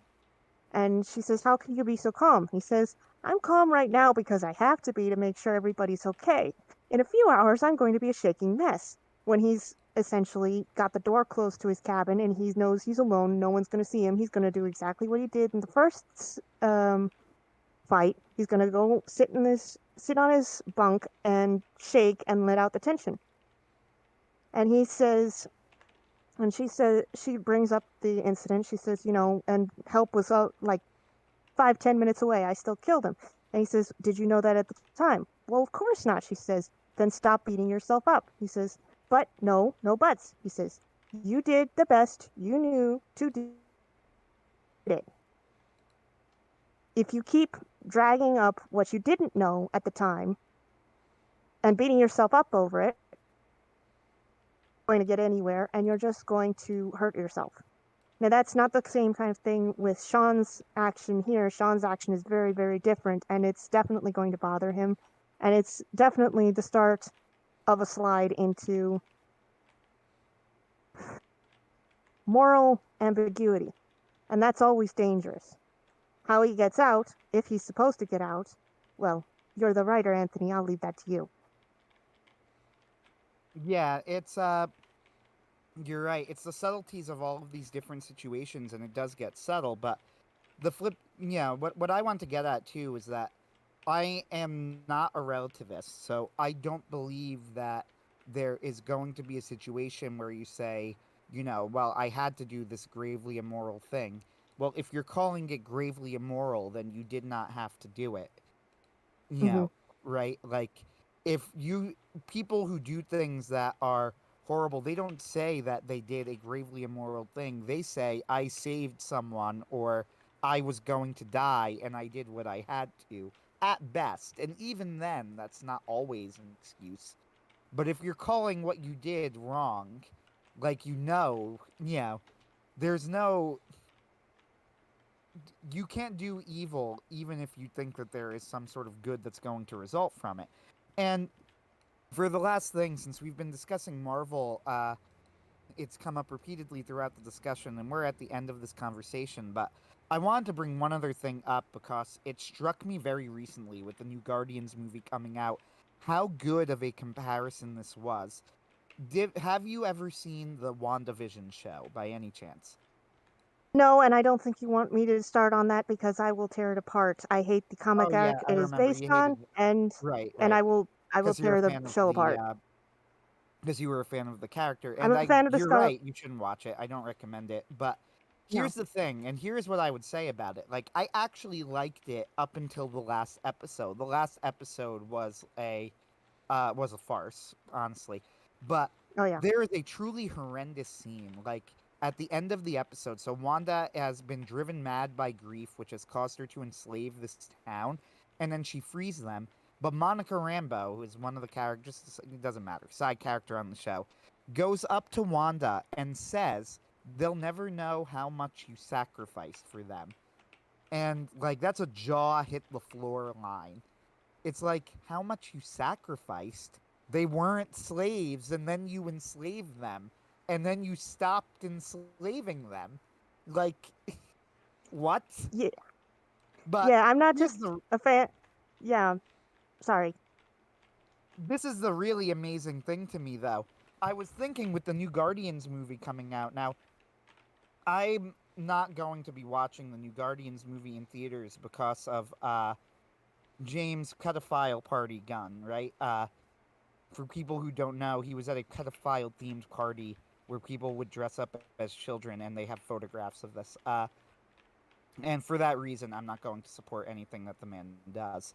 But with that said, I do think that he is a good director who understands, at least he understands the difference between right and wrong on a very basic level. Whatever his, however his Enough to tell sexual a mores story. however his sexual mores got disturbed. In the original Guardians, there is a scene where Drax, calls Ronan to a planet, right? The villain, because he wants to fight him. And I forget who it gets captured. It might get Gamora captured or something, and people get hurt, and Drax just gets beaten down. And then there is a line that Rocket delivers to Drax where he's like, so your wife and children died. Who cares? We all have dead people." And like, Yep. Groot gasps, and Drax is like, "No, he's right." Like, he's like, "I'm sorry, I made a mistake." And it's just such a contrast to me. Like, in Guardians of the Galaxy, they recognize that Drax, who's being driven by vengeance over the murder of his wife and child, who, by the way, is not the person who instigated any of this. He called Ronan over, but it's Ronan who did the horrible things. Even then, he takes the blame for, correctly, I think, making a mistake, because his grief drove him to make an irrational decision that hurt other people. And Rocket calls him out. He says that's not an excuse. Just because you're sad doesn't mean you can completely forget how other people write other people's situations. And then you get to WandaVision, where her grief causes her to torture a town full of people. And just by giving that up, she is praised as a hero. And I'm like, it's such a fascinating contrast, and it shows how Marvel has truly lost the plot. Like, they just don't know the writers don't know the difference between right and wrong anymore. It's stunning that we're talking about Guardians of the Galaxy of all movies, their mature take on death and morality. And I don't think it's a particularly extra mature movie. I just think that that's how far the bar has dropped. Well, superheroes moral genre, but the one reason the Guardians of the Galaxy movie was lightning in a bottle and a very good movie is called in to edit the script and direct it. The original writer was Nicole Perlman, and she was the one who wrote that. She also wrote a treatment for a Black Widow movie, and I really, really wish they had used her treatment and or her script for that, because she handled the Guardians absolutely beautifully. She's primarily responsible for why Guardians of the Galaxy is as good as it is. Now the thing is, oh fruit, I've kind of lost the plot myself. I am a big fan of the Scarlet Witch, and I am a big fan of Monica Rambeau. Actually, she's got a longer history in the comics. She's a very interesting character. I always hated the comic arc that WandaVision is based off of. I never wanted to see it adapted to either the small or the big screen. They would find a different way around it of some kind. Consider this me admitting that this is the result of writers who, either because the powers that be in Hollywood who decide on the censors are actively hamstringing them, or these are just more skin suitors who have killed the beast and are now wearing its skin and claiming that they can get respect for writing in it because, oh, look, this is the thing you love. Now we're wearing the suit, so you have to respect us. No, I don't. I don't have to respect you at all. You are children claiming that you are dressed in emperor's garb, blood all over you, and that's your only covering. I don't have to respect you at all. I don't have to pay for what you've made. I don't have to like that. In fact, I have 3 books of my own out that I will offer as a counterbalance. In Dreams and Other Stories, the first volume of the Guardian Cycle, American Mage and Other Stories, the sequel in the series, and Contact Angeles. These are all small stories, but I will put them up against your WandaVisions, your Falcon and the Winter Soldier, which the only thing I insist that Sebastian Stan and Anthony Mackie went after each day of filming to Mr. Mackey's bar and had a drink to wash off the stupid. I will put this up against everything in Phase 4 and a good part of Phase 3 of Marvel. Let's see you beat those. These are just small things. Yeah, and I think that's a good place to leave it. I will happily recommend the Guardian Cycle, Volume 1. Like I said, I'm on the second to last story, and I'm partially through that as well anyway, and I'm probably going to finish it later tonight. It's not that long. I've read some of your other work that has yet to be published, and I look forward to that coming out one day. So we'll see what happens in the future. But we need people like you and people like Ben and I and Ken creating ourselves and offering these alternatives. It's very important. And I think that's where we should leave off the show. Ben, you have anything to add? Nope. Thank you all for joining us. I want to thank Carolyn Furlong for joining us in Hyperborea. You may pick up your complimentary Sonenrad tattoo and battle axe on the way out. And do be sure, fair listeners, to pick up her new book, Contact, Angeles, and enjoy one of the bright stars of the Superversive movement. Have a good one.